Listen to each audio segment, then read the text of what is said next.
Hello everyone, welcome back to the channel. So we have learned how to write a literature review, how to distinguish between a topic and a research question. We also learned how to write the methods section.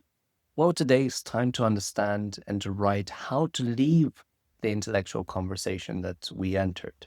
We're going to learn how to write the findings section, what to include in the discussion section, but also how to write the introduction and conclusion. This is going to help you really polish your final academic article. Why should you listen to me? My name is Bogdan Popescu, and I'm an assistant professor at John Cabot University, Rome. I also used to teach at Oxford and at Princeton.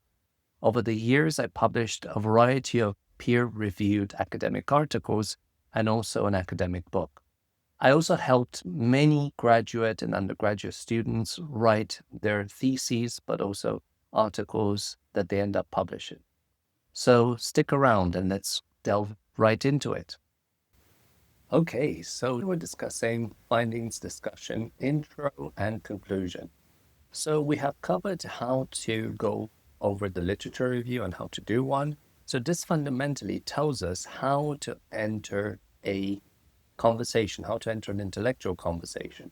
Now we're learning how to exit this intellectual conversation. So this presentation today is going to show us how to demonstrate what we found, how to explain what it means, how to make it matter, or how to express our contribution in a way that matters, but also how to wrap it all together.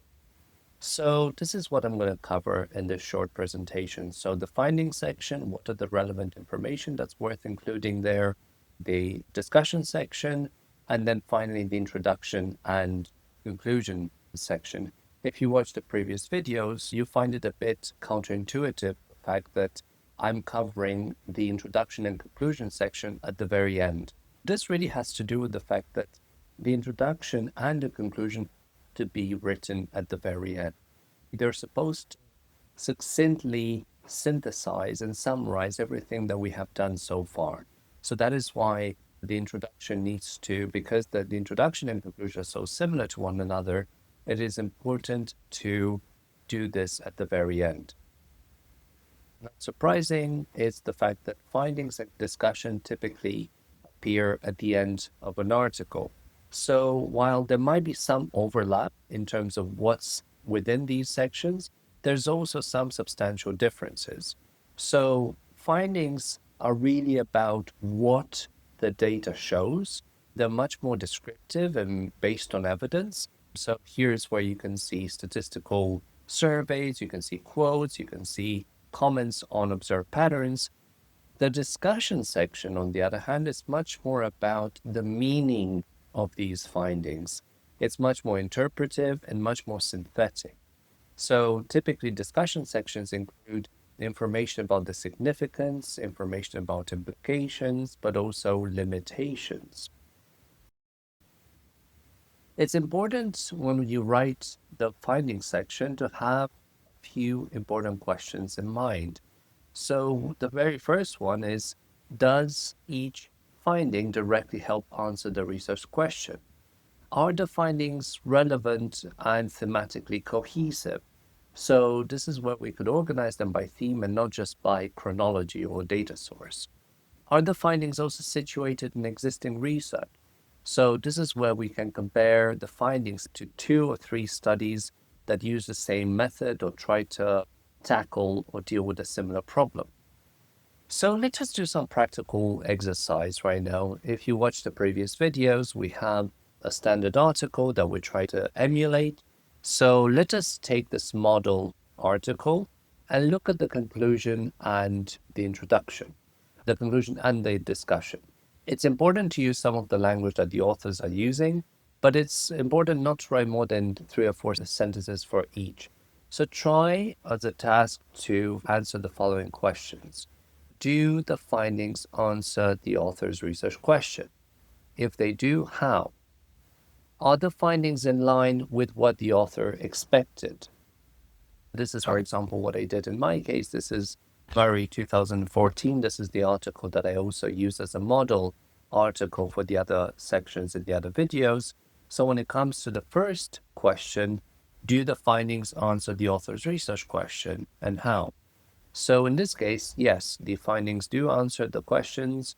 They specifically directly address the research question, the sense of that they reframe the issue of gender quotas from a focus on women's underrepresentation to the overlooked problem of male overrepresentation. So Murray demonstrates that this normative shift can enhance the quality of representation for all by promoting true meritocracy, improving candidate selection criteria, but also challenging assumptions of competence. In terms of the second question, are the findings in line with what the author expected? So despite of the fact that the author anticipated that quotas would aim to improve gender equality, the emphasis on overrepresentation as a structural problem offered a novel and compelling perspective. So the article shifted the conversation away from fairness for women to institutional effectiveness for everyone. So that's somehow interesting and different in this paper, the fact that the findings only partially align with the expectations. So this is the first homework. So feel free to pause the video after I read the section. So this is your first stab at writing the findings section. So similar to the model article, try to answer these two questions. 1. Do the findings answer your research question? If they do, how? The second question, are the findings in line with what you expected? Try to spend maybe like 10 minutes. Of course, this doesn't need to be perfect at this stage, but try to spend 10 minutes trying to answer the question about whether the findings answer your research question and whether the findings are in line with what you expected. After you do this, try to go back to the abstract and try to include some of the information, some of the answers to these two questions. So obviously in an abstract, you have to be much more clear and much more succinct. Okay, moving on to the discussion section. So the discussion section is about interpreting the findings. So this is where you explain the so what, so to speak. So it connects your results back to the research question, it connects it to the literature that exists out there, but also it connects it to broader theoretical or practical implications. So this is where you show why your findings matter. Sometimes the discussion section, so if you read different academic articles, it might be the case that you may not distinctly identify a discussion section. So sometimes the discussion could be included in the conclusion section, but sometimes it may be separate. In the discussion section, it's important to answer questions like, why do the findings matter? We mean, what is the contribution to key debates and theories? Do they challenge? Do they confirm the existing literature? Do they reveal something scholars have missed? Do they offer a new way of thinking about a specific problem? The second big question here is, what are the broader implications? How should the readers think differently about the literature or a topic? Are there new paths for further research? The third important question here is, what are the limitations? So what was it that this article did not answer? Or what are the future areas of work that should address potential limitations of your article? Okay, so similar to before, let us take the model article and let us examine closely what type of language the authors are using. But here you shouldn't write more than one sentence for every numbered question. So remember, these are the three important questions. So why do the findings matter? Meaning, what is the contribution to key debates? Do they do the findings challenge existing literature? Do they reveal something new that previous scholars have missed? Then the second important question, what are the broader implications? So how should the readers think differently about a problem, and what are the paths for further research? And then the third important question here is, what are the limitations? What are the things that the article doesn't answer, and what are the things that future work could address? So remember, Do not write more than one sentence for each of these questions for the model article that you chose. So just maybe before you do that, to just exemplify how I did it for my model article, Samari 2014, this is how I answered the question of why do the findings matter based on my own reading of the article. So by reframing male overrepresentation as the problem, the article challenges the traditional focus on women's exclusion and thus contributes a novel, normatively grounded critique of meritocracy in political representation. What are the broader implications? So here the interesting thing is that readers are encouraged to rethink gender quotas not as a special treatment for women, but as a necessary corrective to systemic bias that distorts democratic representation for all. So this is the broader implication. In terms of limitation, the article is largely normative.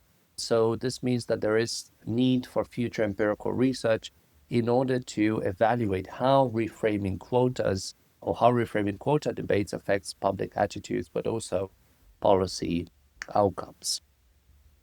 So in the same way we looked at the model article, it's time to do this for our very own article. So draft the discussion section by answering these three big questions. Why do the findings matter? What are the broader implications? And what are the limitations? So feel free to pause this video, and I think in the first instance, spend about 10 minutes, and obviously you can improve it as you move along later on. So similar to the conclusion, here too, try to extract some of the interesting responses to those three questions and try to include them in the abstract, right? So as you might remember, the abstract also has to include some hints about the broader implications, meaning some of the insights from the discussion section. Moving on to the introduction and conclusion sections. So these two are very much similar to one another and they work in parallel. So they're essentially a guide to the reader. The introduction sets up your argument, it explains the relevance, and then it highlights a gap in the literature.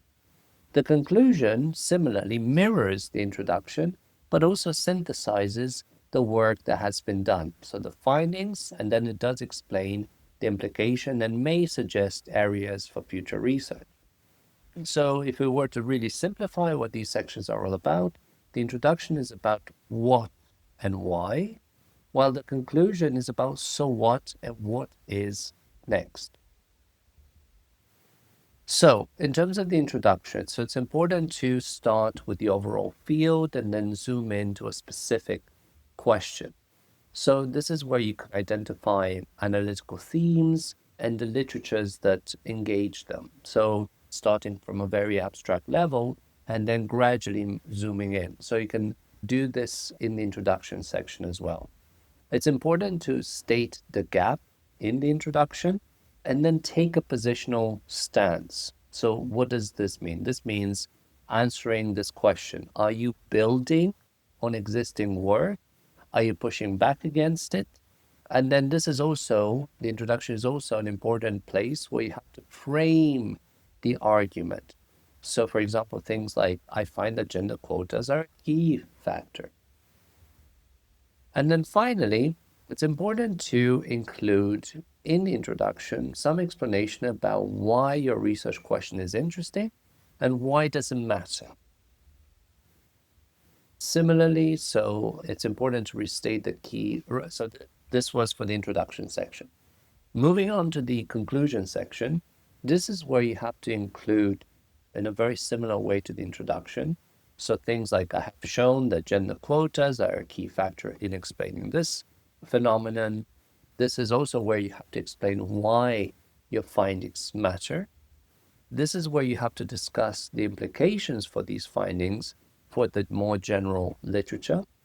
You should also include some hints about areas for further research. And that's about it for the conclusion. Okay, moving on to the homework. So once again, pull out your model article and Try to read them once again. Try to read the introduction and conclusion for the model article once again. And try to observe how broad or how narrow are the conclusions. Similarly, how long are both the introduction and the conclusion, and to what extent do they mirror each other? Does conclusion include new ideas? Does it introduce new directions? Similarly, where and how does the author explain their contribution? Is it in the introduction? Is it in the conclusion? Is it in both? And then finally, how does the author position themselves in relation to existing literature? So feel free to spend about 10-15 minutes for this, but it's unnecessary at this point in time to write specifically answers to these questions. It's much more important to observe. Okay, once you have done this, after about 15 minutes, take your model article and under the intro section, try to answer a few important questions. So, the first question, what does your research demonstrate? 2, what does your research teach us about what we didn't know already? 3, why do we need this information? How does it benefit the discipline or the sub-discipline? So these are 3 important questions that have to be present in the intro. So for a start, feel free to spend about 15 or 20 minutes. So maybe it's becoming obvious now why the intro section probably has to be written at the very end. So obviously you should have done the research already. The intro is supposed to tell the reader about what they're going to read. So this means that you should have done the work already. You should have analyzed the data. You should have interpreted it.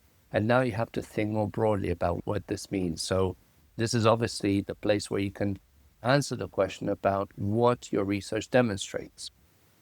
After you've done this, it's also time to do the conclusion. So here, you could include rephrased answers. The conclusion section could very much be a mirror of the introduction. So here too, you should answer questions like, why do your findings matter?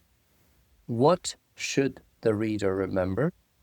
How are the findings important for a general audience? And what questions are left to answer? Meaning, like, what are the potential avenues for further research?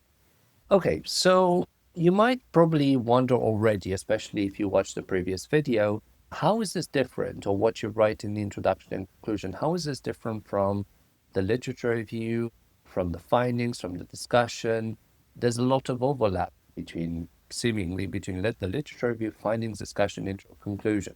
So this is why I put this table together to kind of emphasize what is distinct about all of these sections. So once again, the literature review, it's really about entering a conversation. So this essentially means, like, what do the other people say in the field? What's missing? Why does the gap matter? The findings is really about reporting your contribution. So what does your data show? The discussion is really about interpreting the contribution. So this is answering the so what question. How do the findings fit with the literature and the theory that you propose?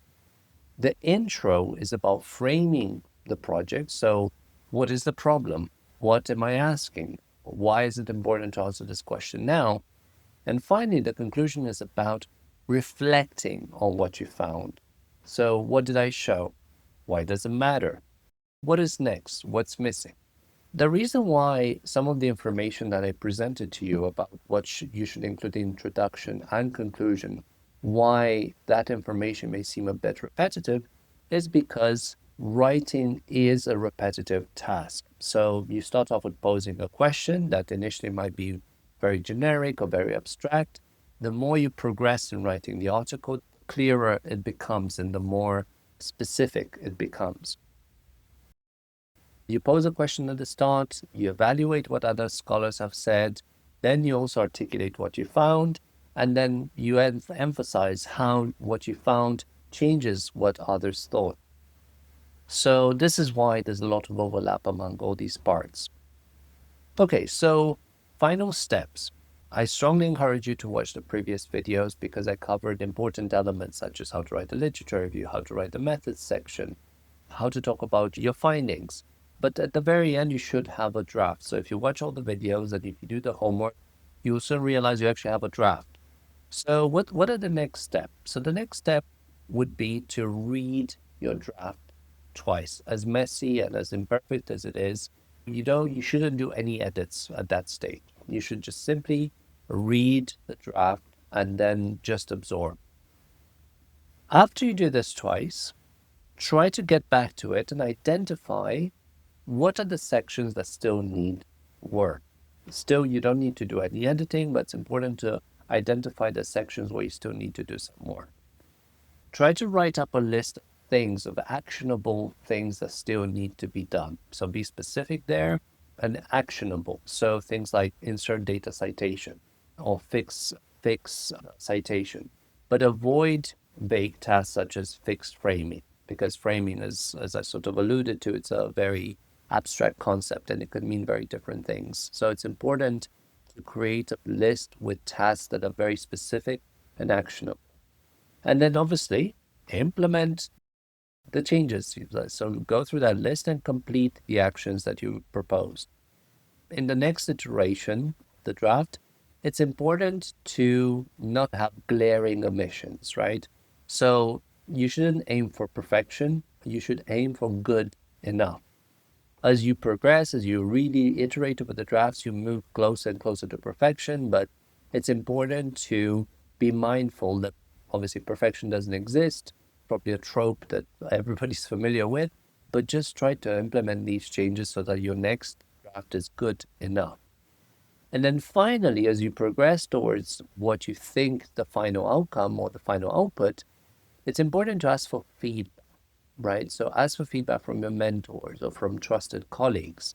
And it's important to ask for specific feedback. So don't just send the paper right away, but rather ask for specific feedback or comments on specific sections.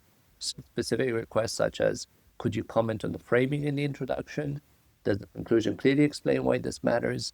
Is much more effective and much more likely to get you an answer or to get the person that you asked involved than, oh, can you provide comments on the paper? I hope you found the introduction, conclusion, findings helpful. As I mentioned, I strongly encourage you to watch the previous video to kind of go over the most important steps in writing a paper. Thanks. I hope you found this video helpful and you're closer and closer to submitting your paper. If you enjoyed the video, please give it a thumbs up. Also, don't forget to subscribe to my channel. And also let me know in the comment section if there's any particular topic related to academic productivity, but also academia more generally, that you'd like me to make a video about. Thank you and see you soon.